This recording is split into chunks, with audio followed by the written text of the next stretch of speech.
Hello, I'm Lorraine Eden, Professor Emerita of Management at Texas A&M University, and I'm here today at the invitation of the consortia chairs for the junior faculty and the doctoral consortia at AIB 2020 online.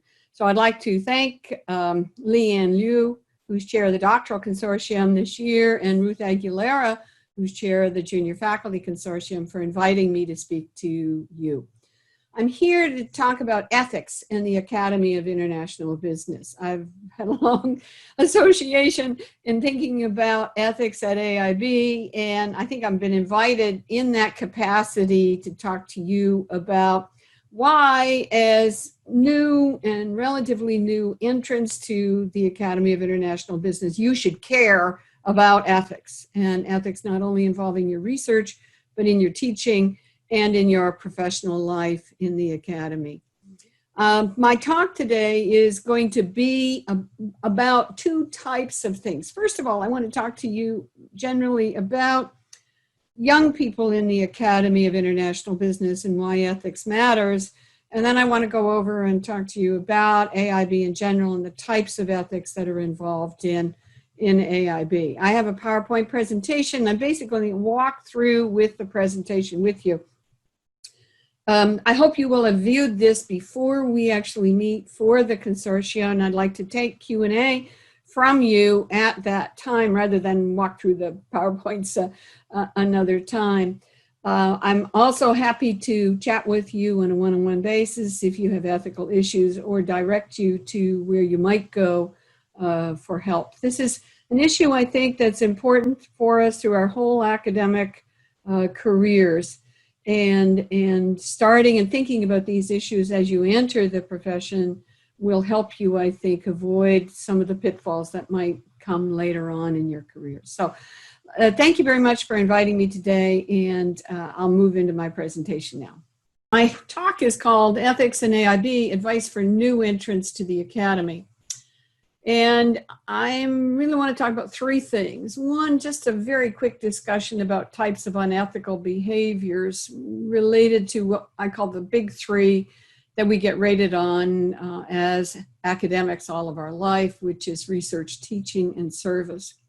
And then I'm really going to focus on ethics and research and talk to you a little bit about what I think about the problems that face new entrants to the academy, in particular doctoral students and junior faculty. I want to talk about some mini cases on here and then speak specifically to what's going on in AIB in terms of ethics. So let me go to the first topics, unethical behavior. The big three, research, teaching, and service, we're evaluated on pretty much every year now. And there are opportunities to engage in ethical and unethical behaviors in all of these. If you look at the chapter in the new book that I've done on research methods in international business with Bo Nielsen and Ellen Verbecki, that very first chapter has quite a long discussion of different types of unethical behaviors, particularly academic misconduct, what we call FFP, and then what I think of as sloppy science, frankly, questionable research practices that are in the sort of gray area of legal and illegal. And then there are a variety of all kinds of ethical dilemmas that happen all the way along in the publication process that aren't really sloppy science and they aren't really academic misconduct, but they still have ethical implications. There's also a whole variety of ethics in teaching issues in terms of things, for example, whether you're teaching or preaching, things that you can or shouldn't do with respect to student evaluations. What about letters of recommendation? Should you friend your students on Facebook, Twitter, TikTok? And then there are a variety of issues also related to things in professional service, things like consulting, peer reviewing, even associated with attending professional meetings like the Academy of International Business. So I've written a lot elsewhere, and I'll reference you a book that I wrote with Kathy Lundeen and Paul Valler called The Ethical Professor, which runs through a section on ethics and research, one on teaching, one on service, for much more detailed information on that. All right, let me move then to what I'm going to focus on, ethics and research. And I'm going to start by talking about something I think of as the research life cycle for new entrants to AIB. And then some insights that I realize come from a literature that I'm familiar with called liability of foreignness, and then give you some examples of cases. So you're going to see up here on the screen something called the research life cycle, where basically from the day you get admitted to a PhD program, you are involved in research. And I'm interested in from the time you start as a brand new PhD student to the time you get tenure and promotion as an associate professor. Every step along that way, there are research opportunities that can take place, both as you may be assigned as an RA for somebody, you clearly writing papers in your coursework, you're going to be doing ad hoc research projects, you're going to be presenting at job talks, conferences, workshops, all kinds of in-course presentations. And you may be actually getting some publications during that PhD process. And then you have the big one, the doctoral dissertation, which then has to get chopped up and put into different papers and then get published. And then past dissertation, you have a whole variety of research projects after that.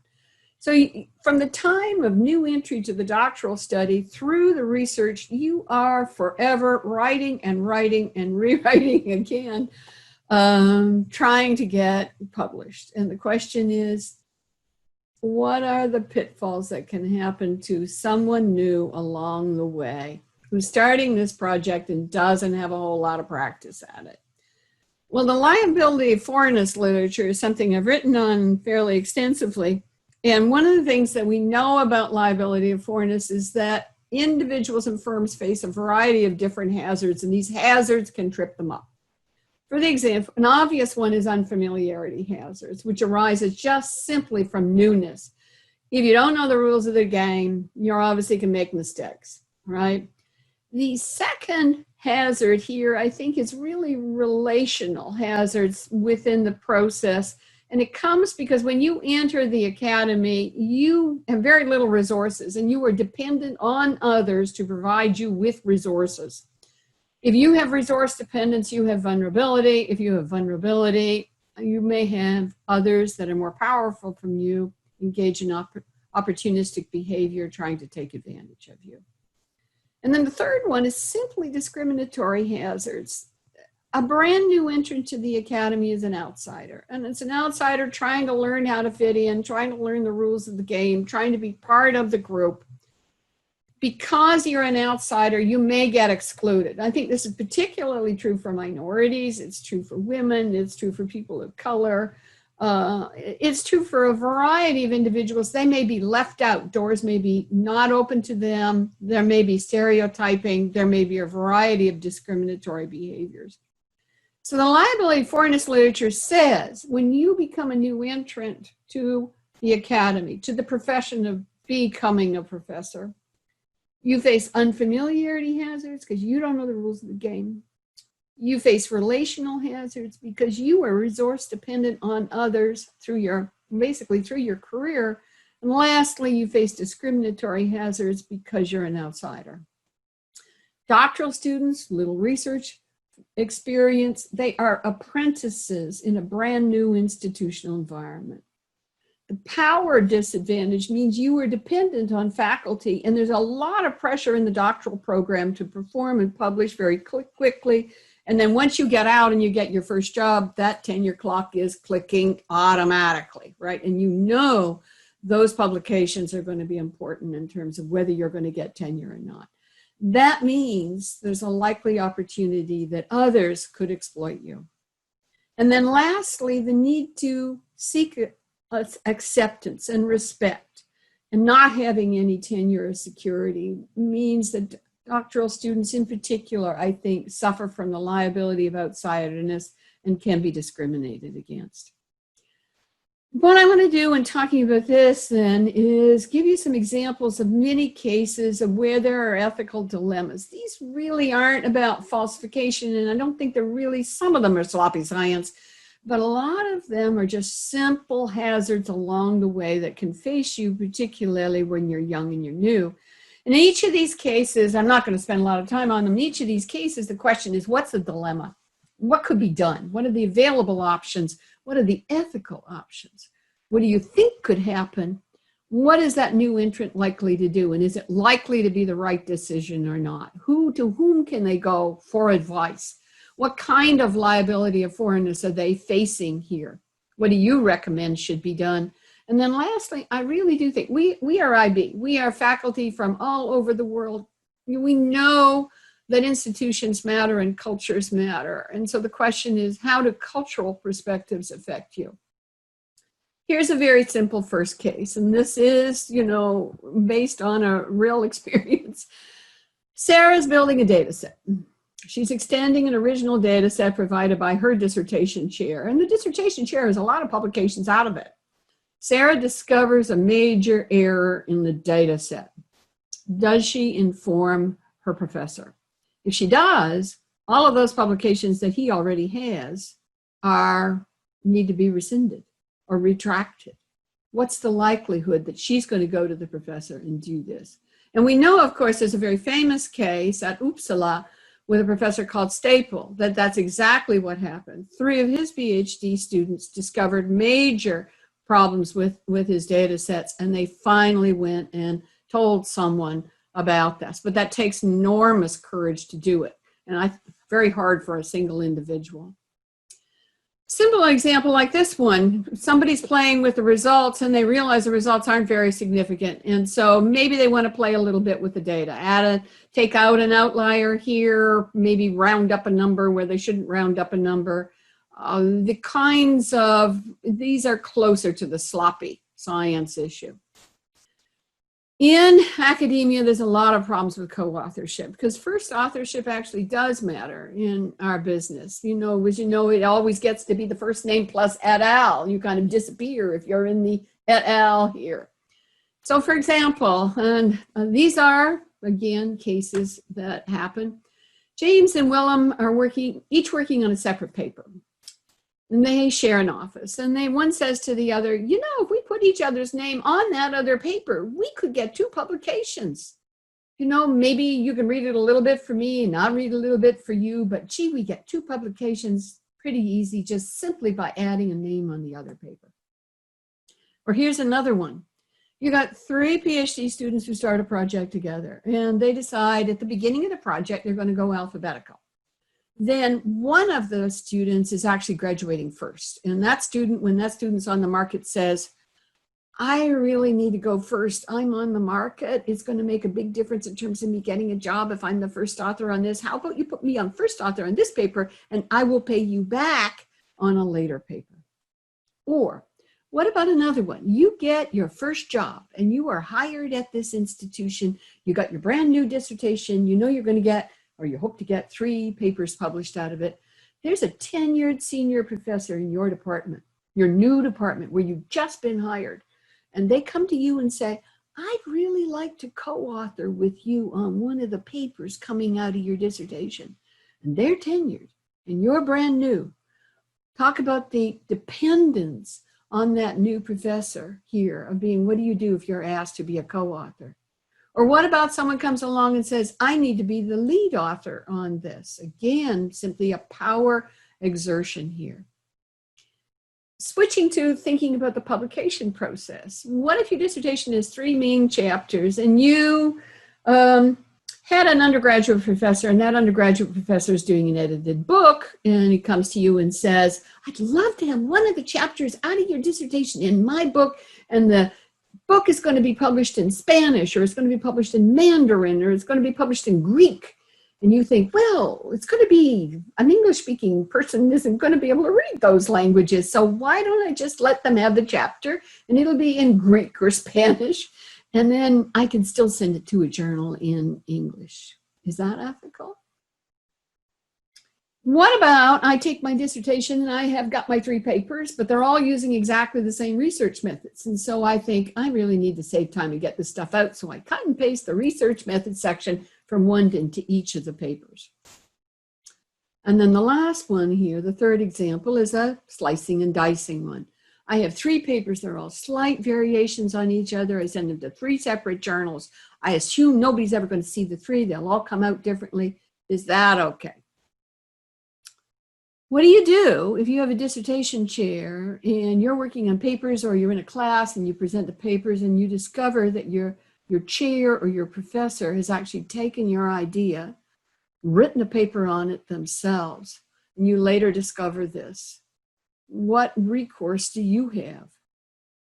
Here's another very different example. Suppose you need a dissertation topic and your chair says, look, I have this hand-collected data set. It's a really good data set, and I'm sure you can get a lot of papers out of it. But if I give you that data set, you must take me on as a co-author, on the second author, not the lead, but the second author on whatever papers with the data set. It's the ethical issue there. What was the right thing to do? By Professor Y. Professor X rejected the paper, revised it, and sent it somewhere else where it was subsequently published. Professor Y later discovered the paper when they submitted the paper, and I Authenticate turned it up and showed that it failed the plagiarism check stage. What do we do about this? Here's another one, again, an issue. You're always asked to nominate reviewers for your paper. What if you nominate somebody who has already read the paper? Can you do that? Or another one, you've been rejected, you appealed, you did not get satisfaction. Do you have the right to go around afterwards and tell different stories about what happened in the reviewing process? So let me just stop. I could go on. The Ethical Professor book has a string more of these examples. My point in telling you some of these is to say, I think if you sit down and look at the cases, you'll find that there are different points of view. Not everything is obviously right or wrong. There are lots of gray areas in the middle where the facts and circumstances actually matter. Often it is the case, I believe, that with liability of foreignness, the unfamiliarity hazards, the relational hazards, and the discriminatory hazards, that young assistant professor, that young PhD students will make the wrong choice. They will go with what it is and they won't say anything because of their fear of the retribution should they do so. That's why I think, among other reasons, it's really important that we have an ethical code in AIB. So my sort of summary from some of these mini cases is, you know, from the time you get admitted to the PhD program until you're my age or and older, you're going to be writing papers. You're going to be writing them with co-authors. You're going to be writing them alone. There are going to be lots of potential opportunities to get tripped up along the way, not just in the research, but also in the teaching and on the service dimensions. It's really important, I think, to be proactive about this and to have a little ex ante recognition that these things are likely to happen and think how you can prepare so that they don't. And my sort of bottom line response here is, when in doubt, ask. If you think something is a little fishy, it probably is. If you don't feel comfortable about something, you probably shouldn't be comfortable about it. When in doubt, go to someone and ask. And there are cases when coming to AIB will be the right way to do this. Okay, I'm going to move now to talking lastly about ethics at AIB. First of all, here's the address for the Ethics at AIB website. You click that link, it should go there. And we now have actually 4 types of ethics codes at AIB. We started out, the very first ethics code was the JIBS code, which I wrote when I came in as editor of JIBS in, what was that? I guess it was in 2007. That code was actually first drafted and written. That code then morphed to include the Journal International Business Policy. And then a version of it is for AIB Insights also. Why is AIB Insights not classified with the other 2? Because right now, at least, AIB Insights is an edited journal, not a double-blind reviewed. So the ethical issues for edited journals are different than for double-blind reviewed. And that's why the journals code is separate from the Insights code. The second code I actually chaired the committee that wrote for AIB was a leadership code. And it was really a code for anybody in a leadership position in AIB, all the way down from the AIB secretariat through the executive board, through all the way through the heads of all the AIB chapters, the new shared interest groups, all the executive of the shared interest groups, down to committees that would be picking winners of various types of dissertations and awards. In the Leaders Code, the focus is primarily on conflicts of interest and identifying where you might have a conflict of interest, real or perceived, that might actually lead you to make a decision that would not be an arm's length ethical decision. And then the last code is the code that I was asked to do as I was incoming as president of AIB, which is actually a code of ethics for all the AIB members. And this is the one that's binding on all of us. The journalist code is binding on you if you have any relationship with an AIB journal, either as an editor, as an author, as a reviewer. The Insight Code for the same thing. The Leaders Code, if you're in any kind of leadership position in AIB, that is binding on you. The AIB Code is binding on all of us. So let me talk about the code. Is outlining ethical standards of professional conduct and how we're going to go at AIB about handling any violations. It applies to AIB members and employees. So in other words, employees at the Secretariat would be bound by this. And to matters, activities, and structures. There's a very broad definition, matters, activities, and structures. It was designed in conjunction with, I was also sitting in a committee at the same time with a group of us writing mission, vision, and value statements for AIB. So you should read the code together with our mission, vision, and value statements. AIB is a professional organization. It's a not-for-profit organization. It's a 1003-CB under the U.S. Income Tax Act in the United States. Like all not-for-profit professional organizations, it needs a code of conduct that is binding on its members. That code of conduct is a little different for us because we're academics and scholars, and so scholarly integrity is really important for us. And we also have respect for persons, for human rights issues here. And so the idea was that we would, as a not-for-profit professional organization, self-regulate by setting up our own code. Right. The mission, vision, and value statements I will have you go through yourself. The key thing is to focus on our mission is what we are actually doing. The vision is where we would like to go.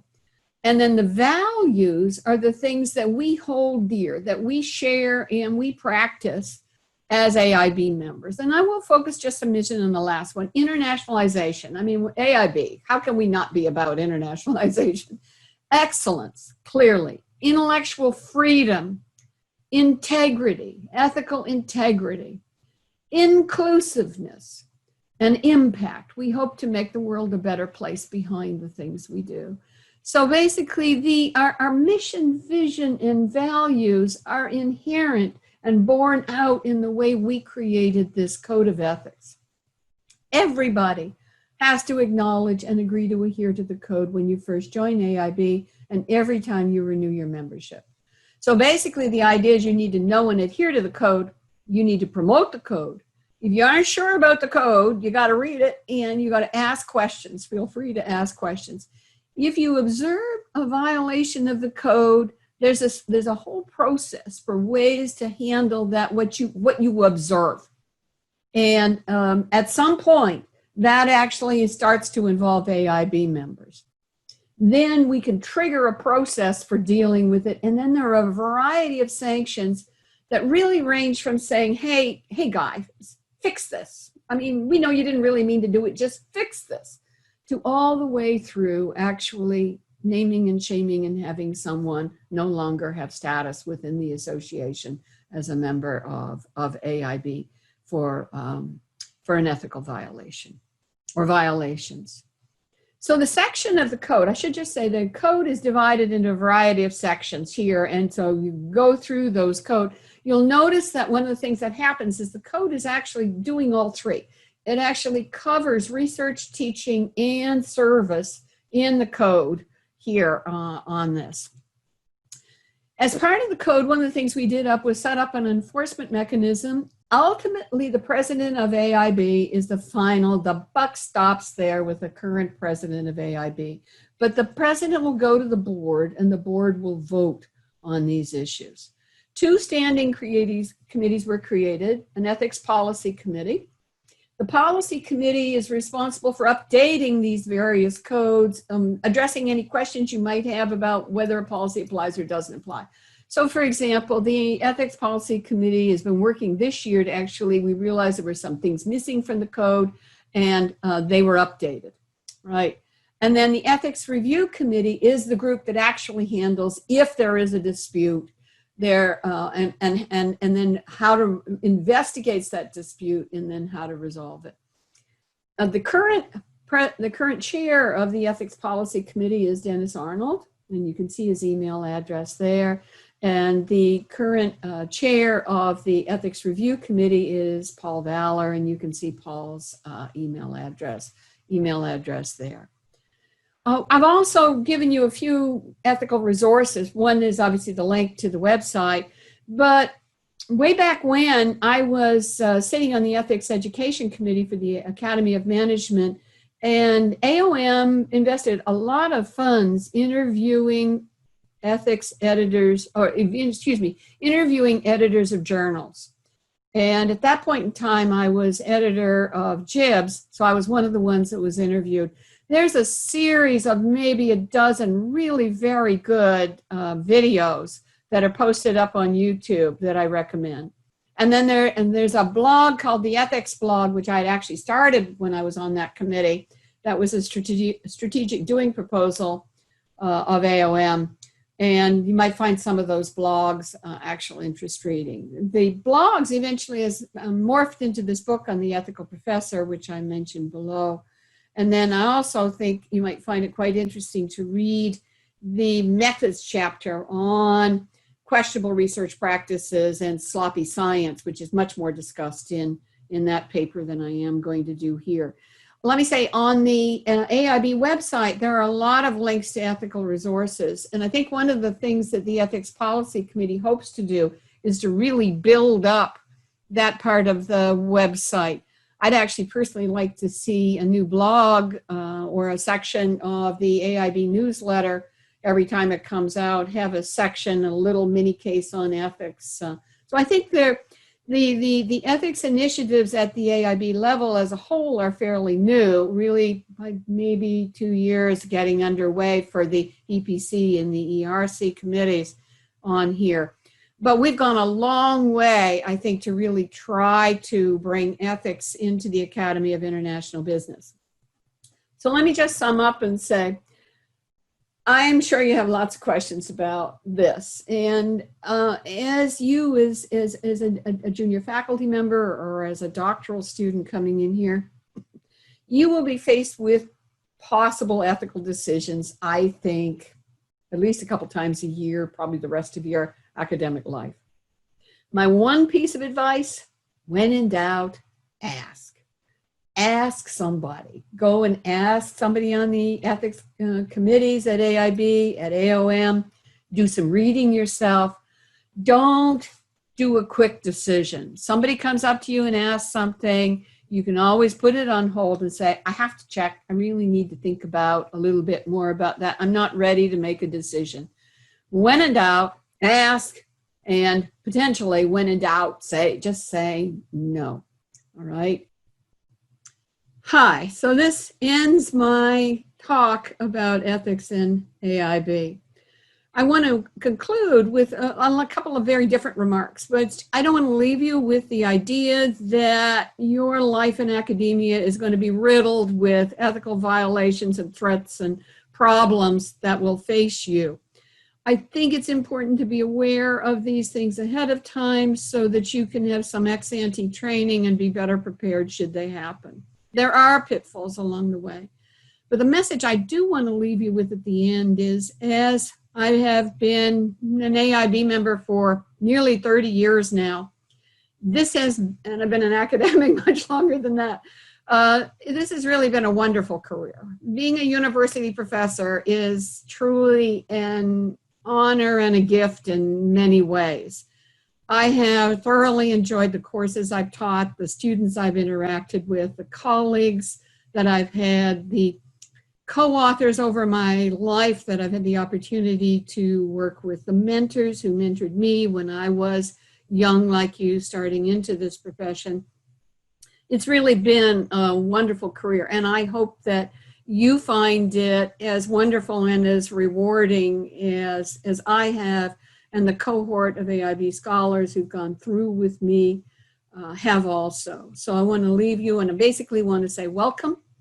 Welcome to AIB, welcome to the Academy, welcome those of you who are doctoral students just starting out, and those of you who are young assistant and junior associate professors who are launched on this longer career.